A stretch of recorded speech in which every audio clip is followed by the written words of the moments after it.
გამარჯობა ძვირფასო მეგობრებო, ჩემი არხის გამომწერებო და სტუმრებო. როგორც მრავალი თქვენთაგანი მეც აქტიურად მოვიხმარ Facebook-ს და სხვადასხვა ჯგუფებშიც ვარ გაწევრიანებული. რა თქმა უნდა, ჩემი ინტერესების და ჰობის მიხედვით. ერთ-ერთი ასეთი ჯგუფი არის ორქიდეების მოვლა და მათი მეთოდები. ჯგუფის ლინკს დავდებ ვიდეოს ქვეშ და ვისაც სურვილი გექნებათ გაწევრიანდით. ამ და სხვა ორქიდეომანების ჯგუფებში, როგორც Facebook-ზე, ისე სხვა სოციალურ ქსელებში, როგორც საქართველოში, ისე სხვა ქვეყნებში ორქიდეების მოყვარულები ძალიან ხშირად სვავენ კითხვებს. ყველაფერს ვაკეთებ, რაც შეიძლება და ჩემა ორქიდეამ რატომ ჩამოყარა ფოთლები, რატომ უფუჭდება ფესვები, კოკრებს ახმობს და ასე შემდეგ. ამის საპირისპიროდ ორანჟერეებში და სათბურებში ორქიდეები აქტიურად იზრდებიან და გულიანადაც ყვავიან. სახლში მოყვანის შემდეგ საქმე ხშირად რეანიმაციამდეც მიდის. სწორედ ამიტომ გადაწყვიტე გამეკეთებინა ვიდეო, სადაც დაწვრილებით აგიხსნით პირობებს, რაც ორქიდეებს უნდა შევუქმნათ უკვე ჩვენს სახლებში. ამ ვიდეოში მხოლოდ ფალეონოფსისს შევაჩერებ თქვენს ყურადღებას. მოგიყვებით იმ მნიშვნელოვანი მოვლის და პირობების შესახებ, რომლის არცოდნის გამოც უნებურად შეცდომას ვუშვებთ. მას ასე, საუბარი დავიწყოთ ტემპერატურით. როგორი ტემპერატურაა ოპტიმალური ორქიდეასთვის? მინდა გითხრათ, რომ ფალეონოფსისებისთვის არსებობს ორი სახის ტემპერატურა: სასარგებლო და არასახარბიელო. სასარგებლო ტემპერატურის დროს ორქიდეა ხარობს, ვითარდება კარგად. ასეთი ტემპერატურა ძალიან ხშირად ორანჟერეებში და სათბურებშია და რა თქმა უნდა სამშობლოში, ტროპიკებში. ხოლო არასახარბიელო ტემპერატურის დროს სიცოცხლისთვის ბრძოლა ექსტრემალურ პირობებში უწევს ორქიდეას. მაგალითად, +12-14 გრადუსის ჩათვლით ფალეონოფსისებს ცივად, ხოლო +42 გრადუსის ზემოთ გადახურებისაგან შეიძლება დაიღუპონ. ამასთან წლიდან წლამდე ნებისმიერ შუალედურ ტემპერატურაზე ორქიდეა მაინც გვხვდება დამპალი ან მთლიანად გამხმარი ფესვებით. რატომ ხდება ასე? ზოგადად სველ ფესვებს ძლიერი გადახურებისას ან ძლიერი სიცივის დროს გადაციება ემართება. მაგალითად, დაბალი ტემპერატურის დროს ორქიდეას ცივა და პირველ რიგში ფესვები უცივდება. ხოლო როდესაც მაღალი ტემპერატურაა, ქოთანი ცხელდება, ტენი ძლიერად ორთქლდება და ფესვები კვლავ გადაციების მსხვერპლი ხდება. ცალკეული ტემპერატურის პირობებზეა დამოკიდებული, რამდენად ოპტიმალურად ან ეფექტურად ხდება ფოტოსინთეზი, თბილ, ზომიერ თუ ცივ ტემპერატურაზე. სხვა სიტყვებით რომ აგიხსნათ, უნდა ვიცოდეთ, რომელ ტემპერატურაზე წარმოიქმნება უფრო მეტი ახალი უჯრედი, რომელიც ახალი ფოთლების, ფესვების და საყვავილე ტოტების ჩამოყალიბებას ხმარდება. მცენარეში ნივთიერებათა ცვლისთვის სინათლის და წყლის გარდა აუცილებელია თერმული ენერგია. ერთი პროცესისთვის სითბოა საჭიროა, მეორესთვის სიგრილე, მესამესთვის კი სითბოსა და სიგრილის კომბინაცია. იმისთვის, რომ სწორად შერჩეული ტემპერატურის მნიშვნელობა გავიგოთ, საჭიროა ვიცოდეთ, რა არის ფოტოსინთეზი. ეს არის ნახშირორჟანგიდან და წყლიდან მზის დახმარებით ორგანული ნივთიერებების წარმოქმნის პროცესი, იგივე ფოტოსინთეზური პიგმენტიზაცია, რომლის დროსაც იქმნება ქლოროფილი. ფოტოსინთეზის სქემა შეიძლება ასე წარმოვიდგინოთ: სინათლის ენერგიას პლუს წყალი, დამატებული ნახშირორჟანგი უდრის გლუკოზას პლუს ჟანგბადი. ანუ ნახშირორჟანგი CO2 შეიწოვება ფოთლებით, რომელსაც მცენარის შიგნით ხვდება ფესვებიდან შეწოვილი წყალი H2O და გარკვეული სინათლის მოქმედების შედეგად გარდაიქმნება ჟანგბადად O2 და გლუკოზად C6H12O6. ჟანგბადი დღისით ფოთლების ზედაპირიდან გარეთ გამოდის, ხოლო გლუკოზა მიზანმიმართულად მიემართება ახალი უჯრედების წარმოქმნის ადგილებში. ეს არის საყვავილე ტოტები, კვირტები, ახალი ფოთლები, ფესვების ზრდის წერტილები და ასე შემდეგ.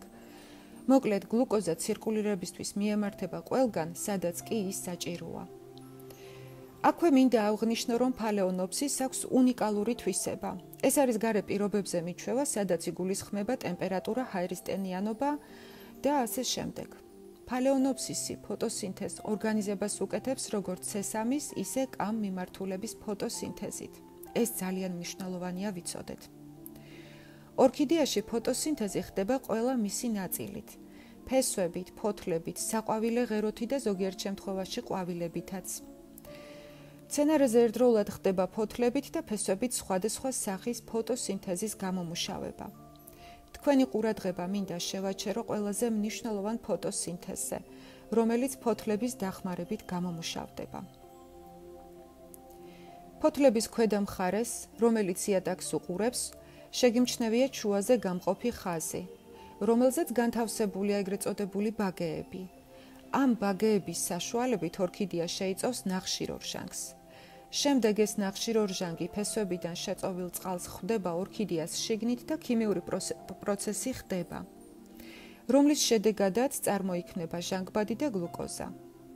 ჟანგბადი ფოთლის ზედა მხრიდან გამოიდევნება გარეთ, ხოლო გლუკოზა ხმარდება ყველა ახალი უჯრედის გაზრდას, იგივე საყვავილე ღეროს, კვირტებს და ახალ ფოთლებს და ფესვებს, რაზეც ზემოთ უკვე ვისაუბრე.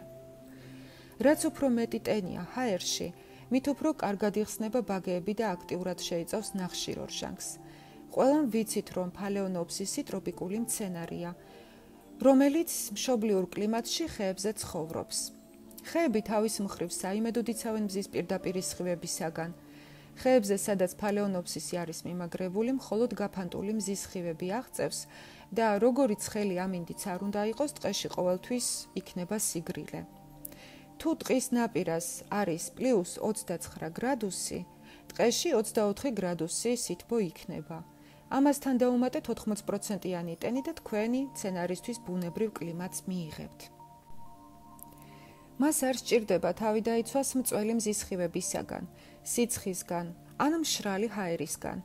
ამიტომ ძალიან მშვიდად ხსნის თავის ბაგეებს დღისით და ახორციელებს ცესამ ფოტოსინთეზს. ალბათ გაგიგიათ, რომ ამბობენ, რომ სათბურებში ფალეონოფსისებს ბევრ ჰორმონს და სასუქს უკეთებენ, რომ მალე გაიზარდონ და იყვავილონ. მაგრამ სინამდვილეში იქ ძირითადად ბუნებრივ პირობებს უქმნიან, მაღალტენიანობას და ზომიერ ტემპერატურულ რეჟიმს, +16 გრადუსიდან +24 გრადუსამდე. და სწორედ ამიტომ აქვთ ბევრი ყვავილები, როდესაც ვყიდულობთ. უამრავი ლიტერატურა წავიკითხე და ყველგან მხოლოდ ზომიერ ტემპერატურაზე არის აქცენტი გაკეთებული. ყველაზე ეფექტური C3-ის მიმართულების ფოტოსინთეზია ფალეონოფსისებში და ეს ხდება +16 გრადუსიდან 24 გრადუს სითბოზე. დღისით მაგალითად 20-დან 24 გრადუსი, ხოლო ღამით 16-დან 18 გრადუსი სითბო. როდესაც ტემპერატურა ბუნებრივი კლიმატის დროს მომატებას იწყებს, მაგალითად +26 ან 30 გრადუსი ხდება, ჰაერში ტენის პროცენტულობა დაბლა ეცემა. იმის ნაცვლად, რომ ორქიდეამ აქტიურად შეიწოვოს ნახშირორჟანგი ბაგეებიდან, ფოთლებიდან ტენის აურთქლების პროცესი იწყება. ხოლო უფრო მეტ სიცხეში საერთოდ დეპრესიაში ვარდება და ბაგეები იხურება. ერთი წუთით წარმოიდგინეთ სათბური ან ორანჟერია, რომელიც აღჭურვილია კარგი ვენტილაციით, ჰაერის დამატენიანებლებით, ფიტონათურებით და ასე შემდეგ. ყველა ეს მოწყობილობა მიმართულია მხოლოდ ზომიერად ტენიანი კლიმატის შენარჩუნებაზე. მაშინაც კი, როდესაც გარეთ ზაფხული სიცხე გვალვას იწვევს, აქ ტენი 70%-ზე დაბლა მაინც არ ჩამოვა და სანამ ამ მაჩვენებლის ზემოთაა ტენი, ბაგეები ორქიდეას სასარგებლოდ აგრძელებენ მუშაობას. ზაფხულის სიცხის დროს, როდესაც ფალეონოფსისებს დუშის ქვეშ ვაგრილებთ, თბილი წყლის მოხვედრისას ბაგეები ავტომატურად იხსნება და შეიწოვენ ნახშირორჟანგს. ბუნებაში ასევე გვხვდებიან ფალეონოფსისების ისეთი სახეობები, რომლებიც ერთ ან ორ თვეს პირდაპირ მზის სხივებზე ატარებენ. ხოლო წელიწადის დანარჩენ თვეებში, როგორც სხვა ფალეონოფსისების წარმომადგენლები, გაბნეულ მზის სხივებზე ცხოვრობენ. იმისთვის, რომ ეს ორი თვე გაძლონ და იცოცხლონ, მცენარეებმა შეიმუშავეს სხვანაირი ფოტოსინთეზი, რომელსაც კამ მიმართულება ეწოდება. დღისით მწველი მზის სხივების ქვეშ გახსნილი ბაგეები თვითმკვლელობის ტოლფასია, რადგან მასიურად აორთქლდება ტენი და მცენარე მოკვდება. ამიტომ, რადგან ღამით ტემპერატურა ეცემა და ჰაერში იმატებს ტენი, მცენარეს სწორედ ამ დროს ეხსნება ბაგეები, რომ შეიწოვოს ნახშირორჟანგი. ხოლო დღე ხდება ამ ნახშირორჟანგის გადამუშავება. კამ ფოტოსინთეზის პროცესი რამდენადმე შენელებულია ვიდრე C3-ის. სამაგეროდ ორქიდეას საშუალება ეძლევა არა მხოლოდ იცოცხლოს, არამედ გაიზარდოს კიდევაც. მას შემდეგ, რაც ორქიდეას სამშობლოში არასახარბიელო კლიმატის თვეები გაივლის, მცენარესთვის ბუნებრივი კლიმატის სეზონი იწყება და ორქიდეაც უბრუნდება C3 ფოტოსინთეზს. რაც უფრო მეტი ფოთოლი აქვს ორქიდეას, მით უფრო სწრაფად ხდება ერთი რეჟიმიდან მეორეში გადასვლის პროცესი. როდესაც ნაყიდ ორქიდეას სახლში მოვიყვანთ და ფანჯრის სრაფაზე შემოვასკუპებთ, სადაც მთელი წელი ჰაერის დაბალი ტენიანობა, უნდა გვესმოდეს, რომ ისევე სწრაფად როგორც სათბურებში ჩვენ სახლში ორქიდეა ვერ გაიზრდება. სათბურში ორქიდეა C3-ის გზით აკეთებს ფოტოსინთეზს, ხოლო ჩვენ სახლებში როგორც კამმცენარე, ისე მოუწევს ცხოვრება. სწორედ ამიტომ უნდა გავითვალისწინოთ ზოგიერთი ასეთი მომენტი. ალბათ გსმენიათ, რომ ორქიდეას ზრდისთვის საჭიროა ღამით ნაკლები ტემპერატურა ჰქონდეს ვიდრე დღისით. ეს სწორედ კამ ფოტოსინთეზის პრეროგატივაა, რასაც ჩვენ სახლებში ახორციელებს და სათბურებში სულაც არ არის საჭირო. ბაგეები არა მხოლოდ უნდა გაიხსნას ღამით, არამედ საჭირო ნახშირორჟანგიც უნდა შეიწოვონ. თუმცა კამ მცენარეს შესაძლებლობების ურაც არ არის ყოვლის შემძლე. იმისთვის, რომ ორქიდეას ბაგეებმა ნორმალური ზრდისთვის საჭირო რაოდენობის ნახშირორჟანგი შეიწოვოს, საჭიროა ორქიდეას ფოთლებზე დღის მანძილზე გარკვეული მზის სხივები მოხვდეს. თუ მიიღებს ნაკლებ მზის სხივებს, მარაგით შესაბამისად ნაკლები იქნება. ღამის ტემპერატურა არ უნდა იყოს +24 გრადუსზე ზემოთ. იდეალურ ვარიანტში სასურველია 16-18 გრადუსი სითბო. სწორედ ამიტომაა აუცილებელი ღამით ორქიდეასთვის ტემპერატურის დაწევა. უფრო გასაგები რომ იყოს, წარმოიდგინეთ, რომ თქვენს ორქიდეას სჭირდება ერთ ღამეში 3 ერთეული CO2. +24 გრადუს სითბოზე მოაგროვებს ერთ ერთეულს, იმაზე ნაკლებს ვიდრე სჭირდება. +22 გრადუსზე 2 ერთეულს. ესეც არ არის ის რაოდენობა, რაც სჭირდება. +20 გრადუსზე 9 ერთეულს, 3-ჯერ მეტს ვიდრე საჭიროა და 16-დან 18 გრადუს სითბოზე 30 ერთეულს, ანუ 10-ჯერ მეტს ვიდრე +24 გრადუსზე. ორქიდეაში არასაკმარისი ნახშირწყალბადის კომპენსირება ზრდასრული ფოთლებიდან ხდება და იწყებს ნელ-ნელა ქვედა ფოთლების გამოშრობას, რომელსაც უფრო ახალგაზრდა ფოთლების გამოსაკვებად იყენებს. ახალი უჯრედების წარმოქმნის პროცესი რამდენადმე ნელდება, რამდენადაც საკვებად საჭირო ნივთიერებების გადასატანად დრო არის საჭირო. ამასთან ერთად ორქიდეას ქვედა ფოთლები კარგავს ჯანმრთელ იერსახეს. რაც უფრო მეტი იქნება ცხელი ღამეები, მით უფრო მეტ მწვანე მასას შეჭამს თავისი ფოთლებიდან, ანუ ძველი ფოთლების ხარჯზე დაიწყებს ზრდას. როგორც კი ღამის რეჟიმი გასაგები ხდება, ახალბედები დასვავთ კითხვას, როგორ შეუქმნათ ღამით სიგრილის ეფექტი ზაფხულის ცხელ ღამეებში. ამისათვის ხშირად გაანიავეთ ოთახი ღამით. ზაფხულში ორქიდეები გამოღებულ ფანჯარასთან იყოლიეთ ან აივანზე, თუ რა თქმა უნდა ღამით არ არის +16 გრადუსზე ნაკლები.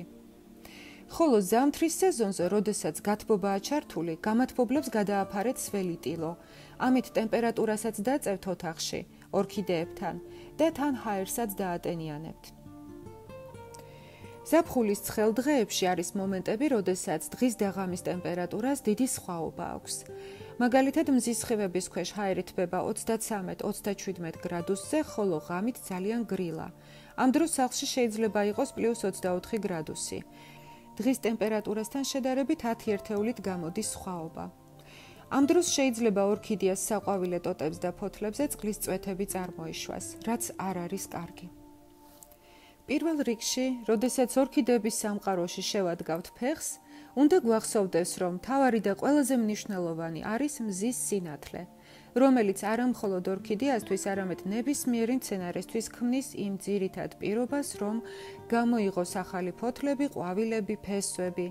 სწორედ მზის სინათლის შესაბამისი რაოდენობა უდრის ყოველივე კარგს და ცუდს, რაც ჩვენი ორქიდეების თავს ხდება.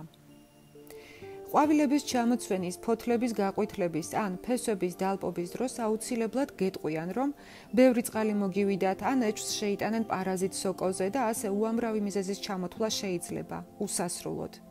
მაგრამ ეს ყველაფერი მეორე ხარისხოვანია, ხოლო პირველი და ყველაზე მთავარი მიზეზი არასაკმარისი სინათლეა. მთელი წლის განმავლობაშიც კი ოპტიმალურად მოწყობილ განათების პირობებში თავისუფლად შეგიძლიათ თქვენი ორქიდეა წყლის სისტემაზეც კი დასვათ. და თუ მაინც დაულპება, ეს იქნება ბუნებრივი სიკვდილით გამოწვეული. ყველაზე ხანდაზმულთაგანი რამდენიმე წელიწადში ერთხელ. სამაგიეროდ, ცუდი განათების პირობებში, სუბსტრატში, დადებთ ორქიდეას ფანჯრის რაფაზე და ცოტა ხანში აღმოაჩენთ, რომ ორქიდეას ფოთლები და ფესვები სავსეა სხვადასხვა დაავადებებით. სწორედ მზის სინათლე განსაზღვრავს, რა რაოდენობის წყალი უნდა შეიწოვოს მცენარემ და როგორ გადაანაწილოს მთელს ქსოვილში სხვადასხვა ნივთიერება. ანუ მზის სხივები განსაზღვრავს, სად უნდა წარმოიშვას ახალი უჯრედები. ორქიდეას ცხოვრებაში სინათლის დამსახურება ასე დაწვრილებით იმიტომ აღვწერე, რომ ახალბედა ორქიდეომანებისთვის უფრო ნათელი და ცხადი გახდეს, რომ ორქიდეას მოვლის დროს განათება შეიძლება იყოს საკმარისი და არასაკმარისი. ბუნებრივ პირობებში ორქიდეა პრაქტიკულად მთელი წლის განმავლობაში ინტენსიურად იღებს მზის სინათლეს.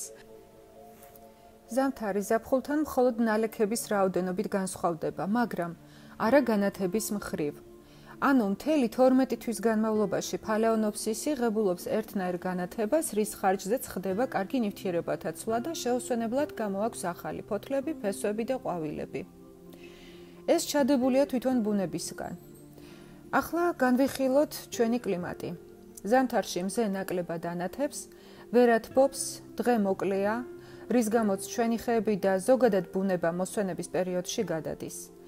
ზაფხულზე მზის ნათების ინტენსიურობა იმატებს, ბუნება იღვიძებს, ახალ ფოთლებს და ყვავილებს ზრდის და ასე შემდეგ. შემოდგომით განათების ინტენსიურობა ნელ-ნელა ეცემა, იწყება ფოთოლცვენა და ბუნება ძილისთვის ემზადება. ცხადია, ეს მზის ნათების სხვადასხვა ფაზის დამსახურებაა. ამიტომ, ნუ გაგიკვირდებათ, როცა თქვენი ფალეონოფსისი ჩვენი ბუნების მსგავსად ზამთარში ძილს მიეცემა. ან ცუდი განათების პერიოდებში გამოაშრობს ფოთლებს და დაკარგავს ფესვებს, ხოლო ზაფხულზე, როცა მზე საკმარისია, გამოიღვიძებს და დაიწყებს ახალი ფოთლების, ფესვებისა და საყვავილე ღეროს მოცემას. ჩვენ ბუნებრივი არ შეგვიძლია ბუნებრივი კლიმატის შეცვლა. სამაგიეროდ, შეგვიძლია ხელოვნურად შევქმნათ ორქიდეას ისეთი განათება, რომელშიც თავს კარგად იგრძნობს. ფალეონოფსისის თითოეულ ჯიშს ინდივიდუალური მოთხოვნა აქვს სინათლის ხანგრძლივობაზე. ამიტომ ვამბობთ ხშირად, რომ ყველა ორქიდეა ინდივიდუალურია მიუხედავად იმისა, რომ ყველა ზოგადად ორქიდეა ქვია. როდესაც ორქიდეა დიდხანს არასაკმარისი განათების პირობებში ხვდება, ნელდება ნივთიერებათა ცვლის პროცესი და მცენარე ძილის მდგომარეობაში გადადის. აღარ ხდება ახალი ფესვებისა და ფოთლების ზრდა. ეს ყველაზე რთული პერიოდია თქვენი ფალეონოფსისისთვის. რაც უფრო დიდხანს იქნება ამ მდგომარეობაში, მით მეტად დასოწდება მცენარე და უფრო აქტიურად დაიფარება სოკოვანი ბაქტერიული და ვირუსული დაავადებებით. ეს დაავადებები არსაიდან არ მოდიან. უბრალოდ ისინი ყოველთვის ცხოვრობენ მცენარეზე და როდესაც მათ გამრავლებისთვის კარგი კლიმატი ექმნებათ, იწყებენ მასიურ გამრავლებას. და ეს აბსოლუტურად ნორმალურია. სწორედ განათება განსაზღვრავს, როდის და რა რაოდენობის წყალი უნდა მოიხმაროს მცენარემ. სინათლის საშუალებით ფოთლები ფესვებს ნიშანს აძლევენ, რომ გარკვეული რაოდენობის, მაგალითად 10 მლ ან 20 მლ წყალი უნდა შეიწოვოს და გადაადგილოს ორქიდეას შუაგულში, სადაც კონკრეტულ მომენტში ახალი უჯრედების წარმოქმნა მიმდინარეობს. რა ხდება, როდესაც ორქიდეა ნორმაზე ნაკლებ განათების პირობებშია? ჩვენ ვრწყავთ, ხოლო მისი ფესვები წყალს არ იწოვენ, რადგან ფოთლებიდან არ არის წყლის მოთხოვნის ნიშანი. ფესვები სველ სუბსტრატში არიან 1 დღე, 2 დღე, 1 კვირა და ამგვარად ვღებულობთ მაქსიმალურად სასურველ პირობებს ბაქტერიების და სოკოების მასიური გამრავლებისთვის და ასევე ველამენის ლპობას წყალში დიდხანს უმოქმედოდ ყოფნის გამო. ამიტომ მთავარია გავიგოთ რა რაოდენობის სინათლე სჭირდება ორქიდეას, რომ ყიდვიდან 2 თვეში ორქიდეა სიკვდილის პირას არ მივიდეს. მოდით განვიხილოთ ყველა კომფორტის შესაძლებლობა ფალეონოფსისებისთვის. სამხრეთის ფანჯარა. ყველაზე ნათელი ფანჯარაა განსაკუთრებით ზამთრის სეზონზე. აქ ყველაზე კარგად გამოიზამთრებენ თქვენი ორქიდეები. თუ დაბალ სართულზე ცხოვრობთ, ხოლო ფანჯრის წინ დიდი ხე დგას, მზეს არ შემოუშვებს ფანჯარაში. ასეთ შემთხვევაში კარგ ვარიანტად ვერ ჩაითვლება.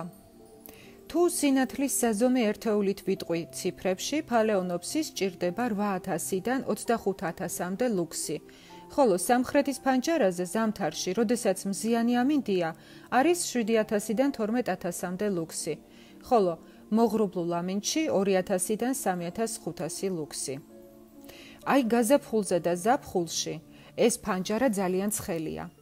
აქ 70000 ლუქსამდე ადის სინათლე. ასეთ სიცხეს შეუძლია ფოთლების დამწრობა გამოიწვიოს. საქმე იმაშია, რომ მკვეთრი განათების დროს აქტიურად ორთქლდება ქოთნიდან წყალი. სუბსტრატში, როდესაც არ არის ტენი, ფოთლები კი ფესვებს სიგნალს გადასცემს, რომ წყლის მოხმარების დროა და სწორედ ამ დროს ხდება ფოთლების დამწრობა. ეს შემდეგნაირად ასე გამოიყურება. კარგად მორწყული სუბსტრატის შემთხვევაში ფოთლების დამწრობის შანსი ნაკლებია. თუმცა უნდა ითქვას, რომ ფოთლების დამწრობის შესაძლებლობა მაინც არსებობს. აქ მზე დღის განმავლობაში დგას 6-დან 8 საათამდე. მაღალ ტემპერატურაზე პირდაპირ მზის სხივები ქოთანს აცხელებს. ცხელდება ფესვები და ფესვური სისტემა გადახურებას ვერ უძლებს. ჯერ ხმება, ხოლო შემდეგ კი ლპება გამხმარი ფესვები. ამიტომ გარკვეულ ტემპერატურაზე შესაძლებელია აქ ფალეონოფსისების გაჩერება. თუ ორქიდეას ფოთლებმა ფერი შეიცვალეს და მათზე გაჩნდა ღია ლაქები, ზაფხულის მწველ სინათლეს მოარიდეთ და გადადგით ფანჯარასთან მაგიდაზე, ან დღის ფარდა ჩამოაფარეთ ორქიდეებსა და ფანჯრის მინას შორის. ეს კეთდება იმიტომ, რომ მინიმუმამდე დავიდეს ფოთლების გადახურება. დასავლეთის ფანჯარა. გაცილებით მისაღები ვარიანტია ზაფხულის სეზონისთვის, რადგან აქ მზე იჭყიტება მხოლოდ დღის 2-3 საათის შემდეგ 4 საათით. მაგრამ ზამთარში ბევრად უფრო ჩრდილიანი მხარია. დასავლეთის ფანჯარაზე ზაფხულში სინათლე ფიქსირდება 20000-დან 40000-მდე ლუქსი, ხოლო ზამთარში 5000-დან 8000 ლუქსი, რაც ზოგიერთი ფალეონოფსისის ჯიშისთვის კარგი ტემპერატურაა. აღმოსავლეთის ფანჯარა. მხოლოდ ზაფხულშია კარგი, მაგრამ ძალიან ბნელია ზამთრისთვის. ციფრულ ექვივალენტებში ზამთრის სეზონზე აქ არის 2000-დან 4000 ლუქსი, ხოლო ზაფხულში 20000 ლუქსამდე, ესეც დილის 8 საათიდან 12 საათამდე. ჩრდილოეთის ფანჯარა. ბუნებრივი განათების თვალსაზრისით ზამთარშიც და ზაფხულშიც ეს ფანჯარა ყველაზე ბნელია. ციფრულ ექვივალენტებში აქ ზაფხულში 7500, ხოლო ზამთარში 300-500 ლუქსია. ორქიდეას მხოლოდ ძალიან ცოტა ჯიში ძლებს ასეთ განათებაზე თავს კარგად. ამიტომ ჩრდილოეთის ფანჯარაზე გირჩევთ ფიტონატურების დამაგრებას. გახსოვდეთ, რომ ორქიდეას კარგად ყოფნა არ განისაზღვრება ხშირი მორწყვით, დანამვით, გრუნტის სწრაფი გამოშრობით, სტიმულატორების, სასუქების მოხმარებით და ასე შემდეგ, რასაც მაგალითად მუდმივად გვეუბნებიან და გვარიგებენ, როდესაც ორქიდეას პირველად ვყიდულობთ. ეს ყველაფერი მეორე რიგის ზრუნვაა. მთავარი და უმნიშვნელოვანესი ფაქტორი მცენარეზე სინათლის ზემოქმედებაა. ოპტიმალური სინათლე, ეს არის ყველაზე მნიშვნელოვანი ორქიდეას მოვლის დროს. ჯერ შეურჩიეთ ფანჯრის სრაფაზე თქვენს ორქიდეას კარგად განათებული ადგილი და დააკვირდით, როგორ ვითარდება. ხოლო შემდეგ სექტემბრიდან მარტისთვის ჩათვლით დაახმარეთ ფიტონატურები, ისეთი, რომელიც ფოტოსინთეზისთვის გამოგადგებათ. ასეთი ნატურები გამოასხივებენ ლურჯ და წითელ ტალღებს. ამ ვიდეოს დღეს მე აქ დავასრულებ. იმედია, ყველაფერი გასაგებად აგიხსენით. მომავალში კიდევ მექნება მსგავსი სახის ვიდეოები. გემშვიდობებით კარგ ნოტაზე, ლამაზი ორქიდეების ფონზე, გისურვებთ წარმატებებს, ვიდეო თუ მოგეწონათ დალაიქეთ და გამოიწერეთ ჩემი არხი, რომ ყოველთვის პირველმა შეძლოთ სიახლეების ნახვაც და მოსმენაც. კარგად იყავით, მომავალ შეხვედრამდე.